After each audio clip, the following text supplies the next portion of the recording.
Halo semuanya, Assalamualaikum warahmatullahi wabarakatuh. Om Swastiastu, Shalom, Nama Budaya, Salam Kebajikan, Salam Sejahtera bagi kita semua, dan Salam Harmoni. Perkenalkan, nama saya Dimas Arya Pratama dengan NIM 2315101079. Video presentasi ini saya tujukan untuk memenuhi tugas ulangan tengah semester mata kuliah pengantar teknologi informasi dengan Bapak dosen pengampu, Bapak A. Agung Gede Yudi Paramarta, Eskom, Mkom. Baik, di slide selanjutnya saya akan membahas salah satu dari Gartner Hype Cycle, yaitu 3D printing. Berikut pengertian dari 3D printing. 3D printing adalah proses pembuatan benda padat 3 dimensi dari sebuah desain secara digital menjadi bentuk 3D yang tidak hanya dapat dilihat tapi juga dapat dipegang, serta memiliki volume. 3D printing dicapai dengan menggunakan proses aditif, di mana sebuah objek dibuat dengan meletakkan lapisan yang berurut dari bahan. 3D printing sebenarnya sudah ditemukan dan digunakan sejak dulu, khususnya oleh perusahaan yang ingin membuat model prototype untuk produk mereka. Proses ini dinamakan rapid prototyping. Selanjutnya, saya akan membahas tentang manfaat 3D printing. Yang pertama, 3D printing membantu dalam pembuatan prototipe sebelum produk diproduksi massal. Yang kedua, menghemat waktu dan biaya untuk pengembangan produk baru.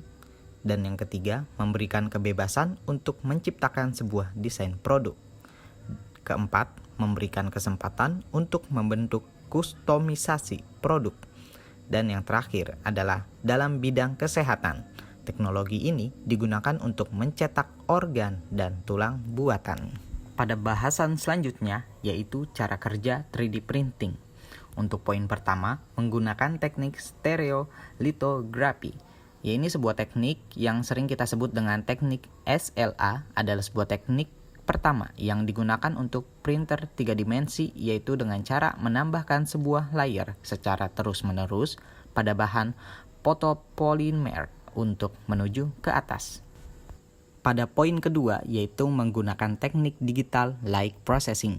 Teknik ini sedikit berbeda dengan SLA, yaitu pada proses penyinaran digital.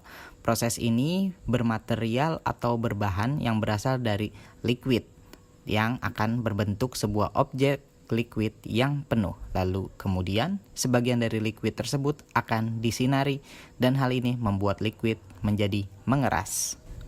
Pada poin ketiga yaitu teknik selective laser sintering, yaitu teknik yang harus menggunakan tenaga yang sangat besar untuk bisa menggabungkan berbagai macam material yang ada, seperti misalnya adalah plastik, gelas, keramik, dan juga sebuah metal, agar menjadi output 3D. Poin keempat, teknik electron beam melting, yaitu teknik yang proses dari printing 3D-nya menggunakan dari bahan metal. Untuk melakukan proses dengan menggunakan teknik ini, maka harus menggunakan sebuah vakum, kemudian untuk memulai prosesnya dengan menyebarkan sebuah layer pada metal powder. Teknik yang kelima, teknik multi-jet modeling, yaitu sebuah teknik yang mempunyai cara kerja yang hampir sama dengan inkjet printer. Cara kerja teknik ini adalah dengan menyebarkan sebuah layer dari resin powder, kemudian menyemprotkan pada lem yang mempunyai berbagai warna dan kemudian akan mengeras pada satu layer. Berikutnya, teknik fused deposition modeling, yaitu teknik yang menggunakan bahan dari nozzle yang dipanaskan atau dilelehkan dengan berbahan seperti plastik pada proses outputnya. Selanjutnya yang terakhir adalah menggunakan file STL, yaitu nantinya maka disimpan dengan menggunakan STL file, dan salah satu formatnya atau modelingnya akan membuat printer 3D dapat membuat tugasnya dengan nyaman dan efektif untuk memotong pada layar ketika akan diprint. Untuk slide selanjutnya kita akan membahas jenis 3D printing. Yang pertama ada material extrusion. Jenis material extrusion akan mengacu pada saat nozzle memanaskan material. Kemudian jenis 3D printing ini akan menyimpan material tersebut lapis demi lapis untuk membentuk suatu objek tertentu. Berikutnya, powder bed fusion. Jenis berikutnya ini mengacu penggunaan sinar laser atau elektron. Hal ini berguna untuk melelehkan maupun menggabungkan partikel bubuk menjadi satu objek.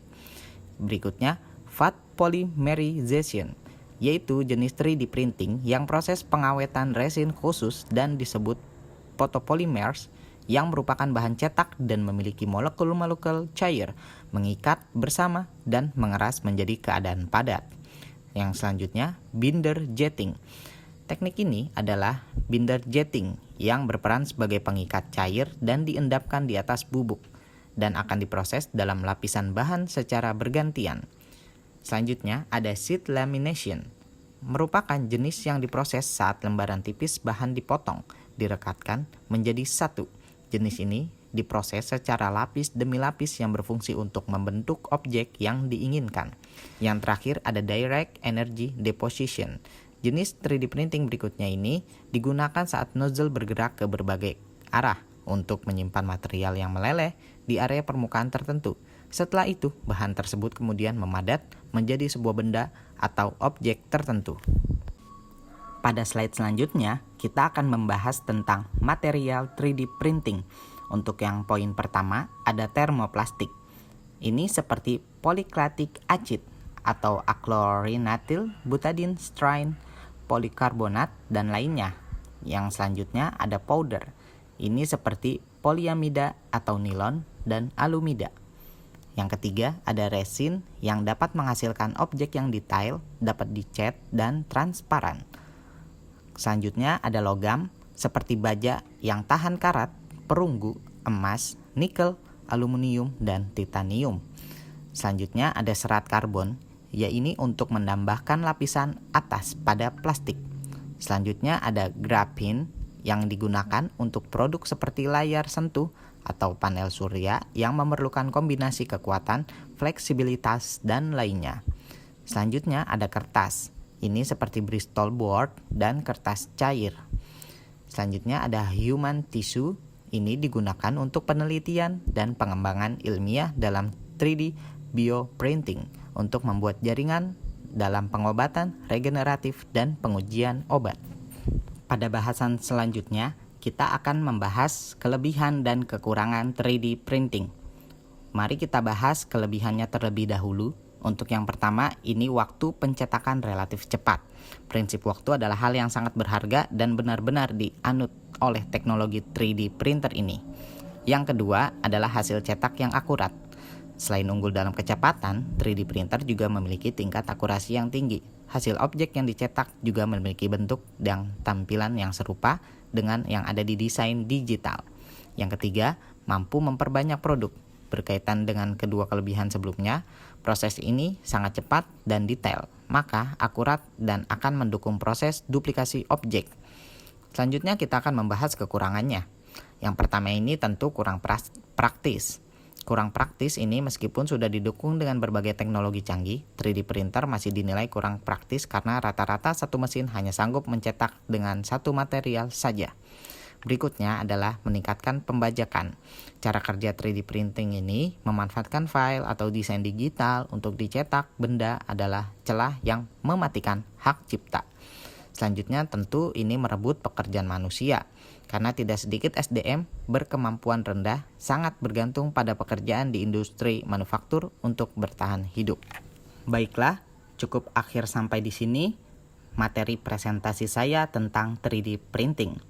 Terima kasih banyak untuk teman-teman yang sudah menonton video ini, serta terima kasih banyak kepada Bapak dosen, dan saya memohon maaf karena saya sebagai manusia memiliki banyak kesalahan dalam membuat kata, membuat tugas, dan membuat lain-lainnya. Saya memohon maaf atas kekurangan yang terjadi dalam presentasi saya.